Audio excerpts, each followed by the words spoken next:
titres retenus dans l'actualité de ce jeudi 19 septembre 2019. En Côte d'Ivoire, santé, éducation, lutte contre la pauvreté, énergie. Le Conseil des ministres a pris plusieurs décisions et adopté des décrets.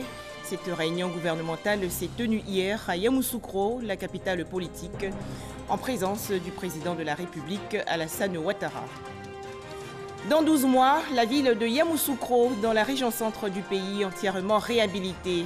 Le président de la République, Alassane Ouattara, a en effet procédé hier au lancement des travaux de réfection et construction de la voirie dans la capitale politique. Enfin, lutte contre le travail des enfants, la première dame de Côte d'Ivoire, Dominique Ouattara, présente les actions de son pays aux sénateurs américains.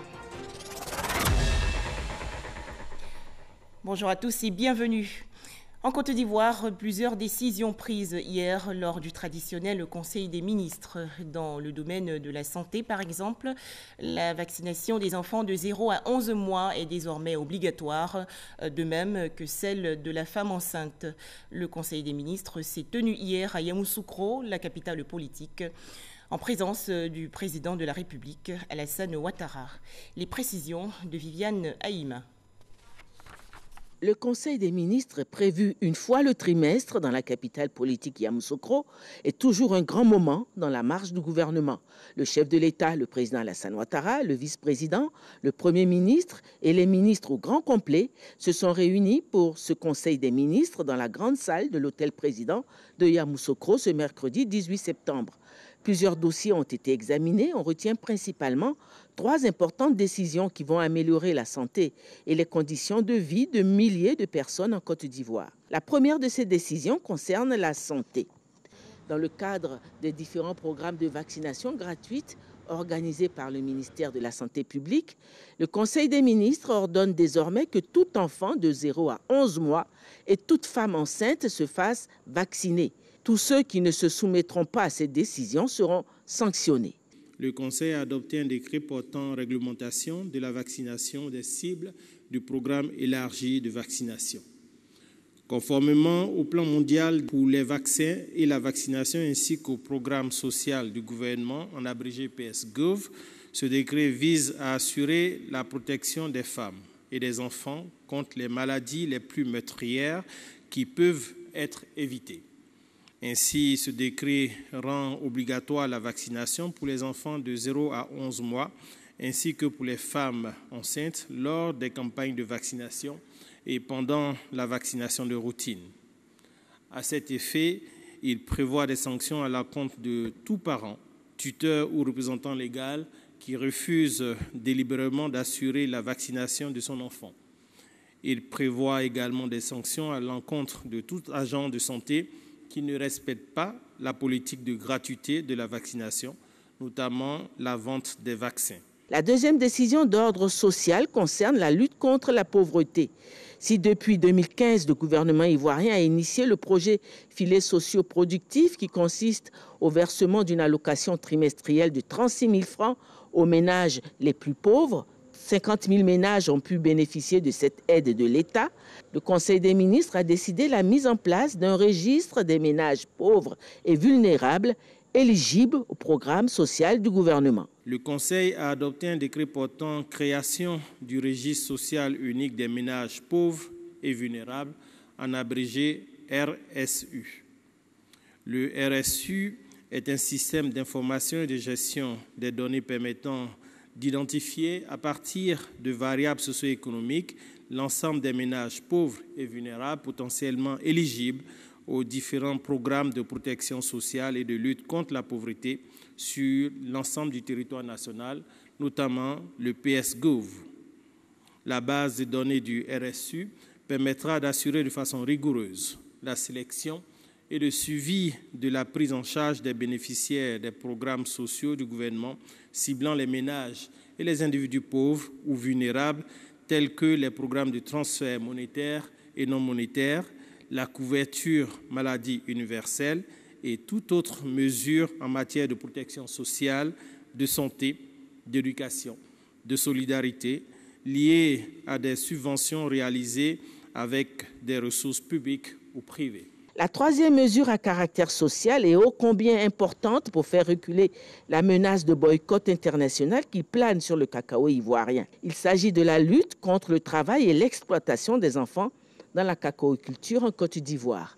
Le gouvernement ivoirien, sous la direction du président de la République Alassane Ouattara, a réussi, grâce à son engagement contre ce fléau, à décrisper un tant soit peu l'hostilité internationale vis-à-vis du cacao ivoirien. Mais l'éradication définitive du travail des enfants dans la cacaoculture ivoirienne reste encore un objectif lent à atteindre, tant ce phénomène a pris racine. Le Conseil des ministres a validé le plan d'action national de lutte 2019-2021 d'un coût de 76 milliards de francs. Le Conseil a adopté une communication relative à la présentation du plan d'action national 2019-2021 de la lutte contre la traite, l'exploitation et le travail des enfants, en abrégé PAN 2019-2021. À cet effet, le PAN 2019-2021 s'articule autour de 3 axes stratégiques d'intervention qui intègrent l'amélioration de l'accès des enfants aux services sociaux de base, la réduction de la vulnérabilité socio-économique des familles et des communautés, ainsi que l'amélioration du cadre institutionnel, juridique et programmatique de lutte contre le travail des enfants. Le coût de la mise en œuvre du PAN 2019-2021 est globalement estimé à 76 milliards de francs CFA. Ce Conseil des ministres trimestriel de ce mercredi 18 septembre à Yamoussoukro peut être aussi considéré comme une mise en jambe, puisque du 25 au 29 septembre prochain, le président de la République sera en visite d'État dans la région d'Unzi. Après le Conseil des ministres qu'il a présidé hier à Yamoussoukro, le chef de l'État, Alassane Ouattara, a donné le coup d'envoi des travaux d'amélioration du réseau routier de la capitale politique. Ce premier coup de pelle, faut-il le préciser, ouvre la voie à de nombreux projets dans la ville et ses environs. Ces travaux de réhabilitation et de bitumage, estimés à plus de 32 milliards de francs CFA, vont s'achever dans 12 mois. Mahama Traoré et Abiba Dambélé Saoué. Par le passé, elle faisait la fierté et la renommée de Yamoussoukro. Aujourd'hui, elle est un calvaire pour les usagers de cette ville. Il s'agit de la voirie. 65% des 163 km de routes bitumées sont dans un état vétuste, par faute d'entretien depuis des décennies. Un tableau indigne de la capitale politique que le président Alassane Ouattara a décidé de changer en lançant ce mercredi 18 septembre 2019 les travaux de bitumage et de réhabilitation de la voirie de Yamoussoukro. Un acte longtemps attendu des populations de la région du Bélier. La réhabilitation de la voirie urbaine de notre capitale, dont la réalisation avait été promise par tous les gouvernements précédents, connaît enfin son exécution sous votre mandat. C'était une espérance, un rêve qui aujourd'hui devient une réalité. La joie des populations est tellement grande que les mots pour l'exprimer me manquent. Nous vous disons simplement « Baba Mo ».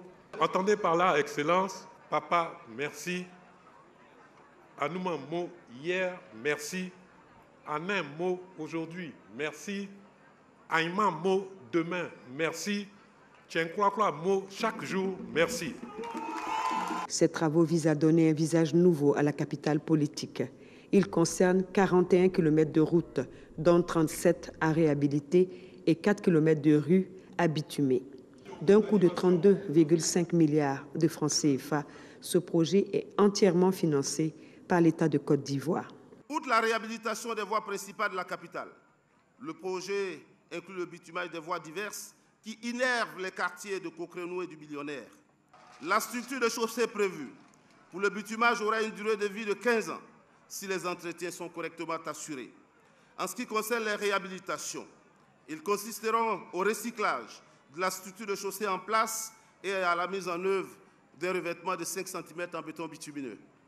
Les structures de chaussée réhabilitées auront également une durée de vie de 15 ans si les entretiens nécessaires sont suivis.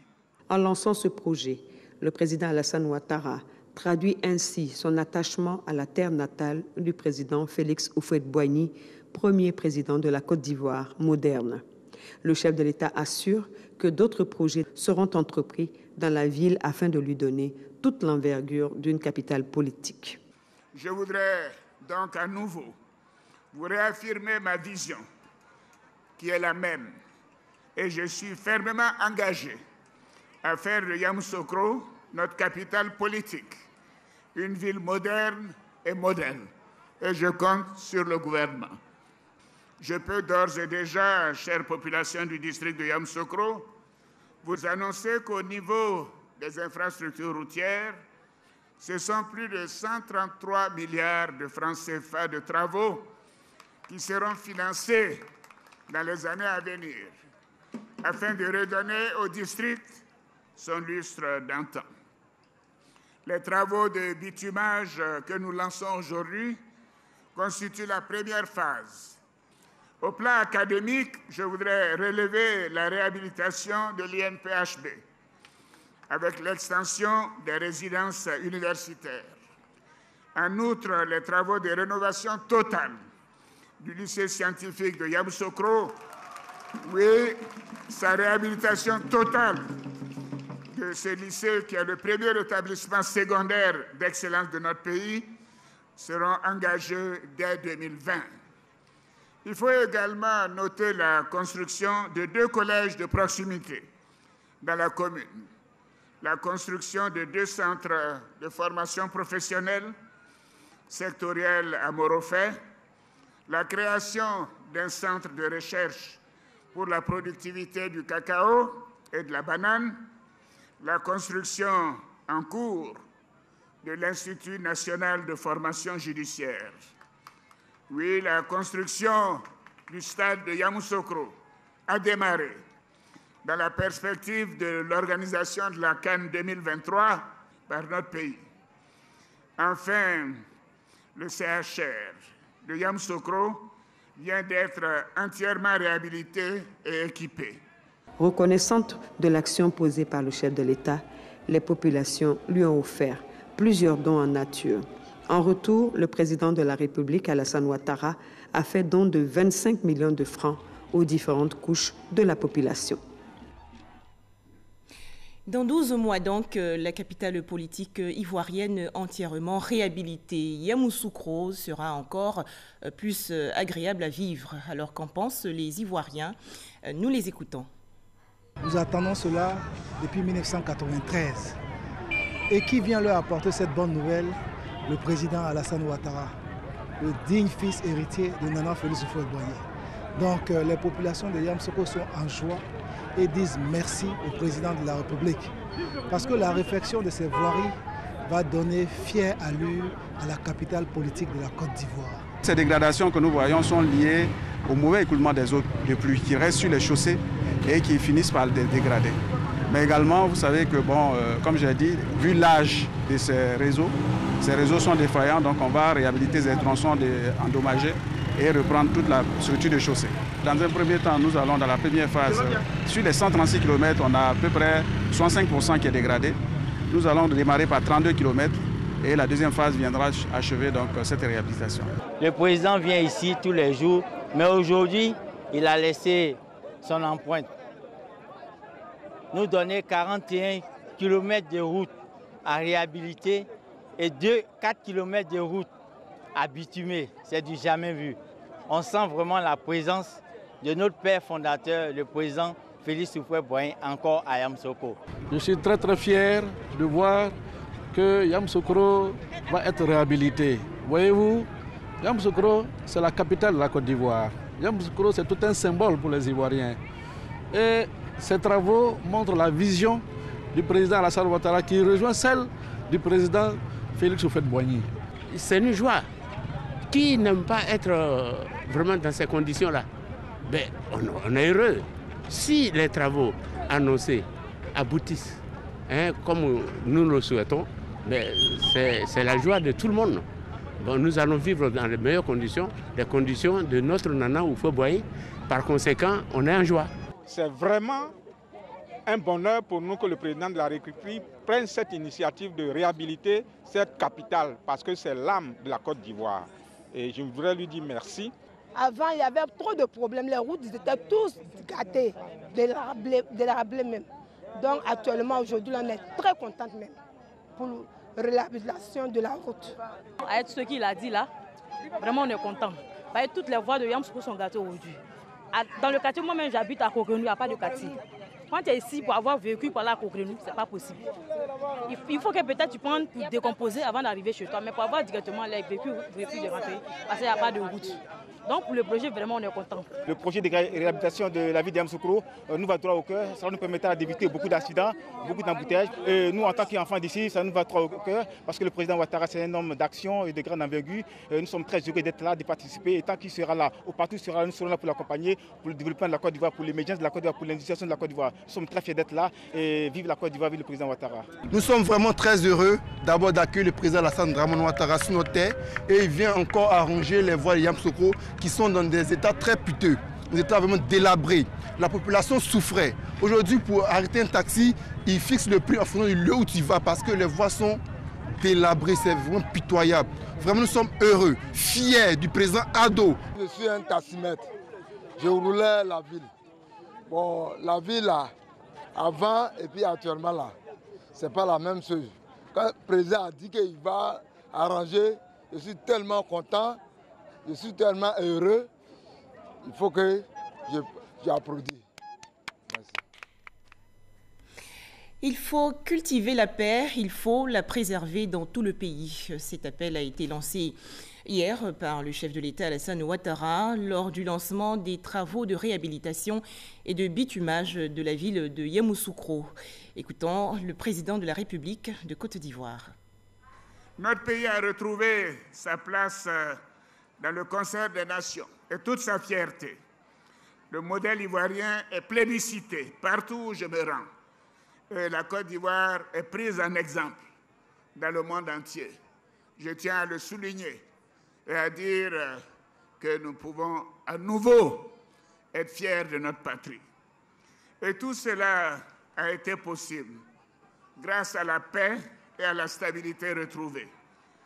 Je voudrais donc vous exhorter, chers frères et sœurs, à continuer à cultiver ces valeurs de paix, de tolérance, d'union et de fraternité, si chères à notre père, le président Félix Houphouët-Boigny, à arrêter les petites querelles de chapelle et de personnes. La Côte d'Ivoire a besoin de paix. Nous voulons continuer d'avancer, comme nous l'avons fait au cours des 8 dernières années. Et je sais qu'avec cet appel lancé de Yamoussoukro par Alain Nissan sera compris par toutes les populations du centre et toutes les populations de Côte d'Ivoire. Oui, la Côte d'Ivoire doit continuer d'avancer pour le bonheur de chacune et chacun d'entre nous et pour l'amélioration des conditions de vie des populations.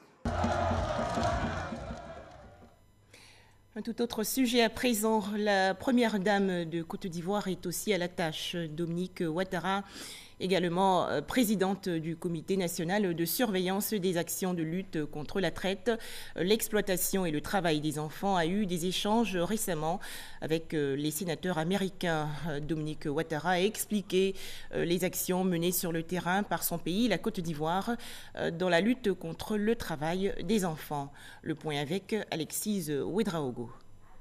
La première dame de Côte d'Ivoire, Dominique Ouattara, était à Washington, D.C., aux États-Unis.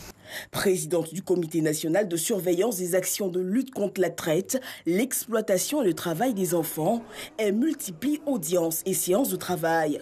Mardi, elle a été reçue par les sénateurs américains Ron Wyden et Sherrod Brown, auteurs de l'adresse au département de la sécurité intérieure américaine pour un embargo sur le cacao.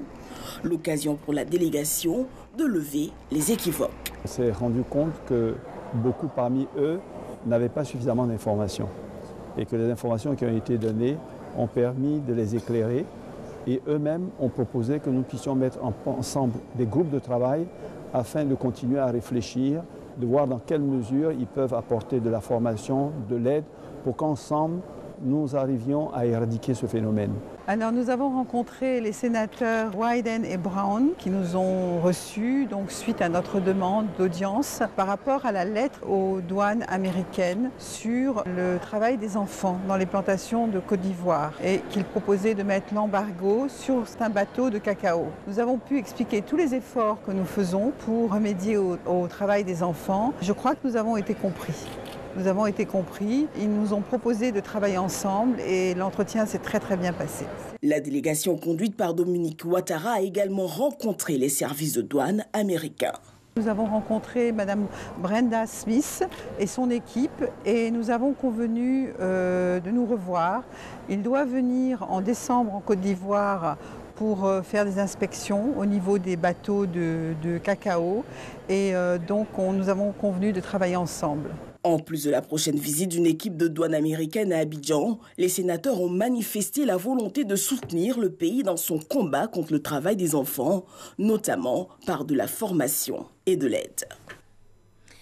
Retour en Côte d'Ivoire. Ce partenariat va faciliter la mobilité entre la France et la Côte d'Ivoire des agents de la radiodiffusion télévision ivoirienne. Le document a été signé hier entre la RTI et le Consulat de France. Les précisions dans ce reportage de Jean-Marc Djadji. Informer, éduquer et divertir, une mission de service public à laquelle s'attelle la radiodiffusion télévision ivoirienne RTI. Un mandat qui nécessite une agilité et une facilité dans les déplacements professionnels. La signature de partenariat entre la RTI et le Consulat général de France répond à cette préoccupation. Cette convention concrétise l'ensemble des accords conclus entre le Consulat et la RTI pour faciliter le traitement des demandes de visa de ses agents. De façon très concrète, RTI disposera d'un guichet dédié chez notre prestataire pour déposer les demandes de visa, que 2, RTI aura un interlocuteur identifié au Consulat général de France et que 3, RTI pourra bénéficier de visas de plus longue durée. Aujourd'hui, avec ce protocole que nous allons signer avec le Consulat général de France, eh bien, les conditions d'obtention des documents de voyage vers la France et partant vers les États Schengen vont se retrouver sensiblement améliorées et facilitées. La cérémonie de ce jour concrétise une volonté commune, celle de sceller un partenariat entre le Consulat général de France et la RTI. Marque de confiance entre nos deux entités et volonté de célébrer l'amitié entre nos deux pays. Le ministère de la Communication et des Médias apporte son soutien à cette signature. Le protocole d'accord entre la RTI et le Consulat de France est né de la volonté du président français Emmanuel Macron de faciliter la mobilité et les échanges entre la France et la Côte d'Ivoire. Décision prononcée en novembre 2017, date de sa dernière visite en terre ivoirienne. Comment fonctionnent les coopératives de femmes spécialisées dans la transformation du manioc et dans l'élevage porcin? Quelles difficultés rencontrent ces associations? En marge du Conseil des ministres tenu hier à Yamoussoukro, dans la région centre du pays, le secrétariat d'État auprès du ministre de la Femme, de la Famille et de l'Enfant, chargé de l'autonomisation de la femme, a visité 2 coopératives. On en parle avec Kader Sogodogo de RTI Bouaké. Miss Dogo Belmondo, la toute nouvelle secrétaire d'État auprès du ministre de la Femme, de la Famille et de l'Enfant, chargé de l'autonomisation de la femme, consacre sa première sortie aux femmes battantes de Yamoussoukro. Lolobo, une coopérative de femmes spécialisée dans la transformation du manioc en attiqué. Le filet s'étend sur le marché national et touche également les pays limitrophes. Des femmes qui ont compris que l'union fait la force. Il y va du bien-être de la famille. Nous avons trouvé bon de créer la coopérative Edissou en vue de fédérer nos énergies pour notre autonomisation. Cela d'autant plus que la femme est souvent laissée pour compte dans certains villages et dans certaines familles. Après les femmes de la coopérative Edissou de Lolobo, c'est le tour des femmes de Nana. Ici, une coopérative établie dans le secteur de l'élevage, principalement le porc. Courage et abnégation pour une réelle autonomisation sont les maîtres mots. La reconnaissance et le soutien de l'État sont au rendez-vous. Nous avons des femmes courageuses, des femmes fortes, des femmes qui ont envie de réussir et des femmes qui donnent envie de réussir. Et nous restons convaincus que les femmes ne demandent qu'une chose, travailler. Et nous sommes disposés, et le secrétariat d'État est en charge de trouver des solutions et d'œuvrer à la mise en pratique des innovations.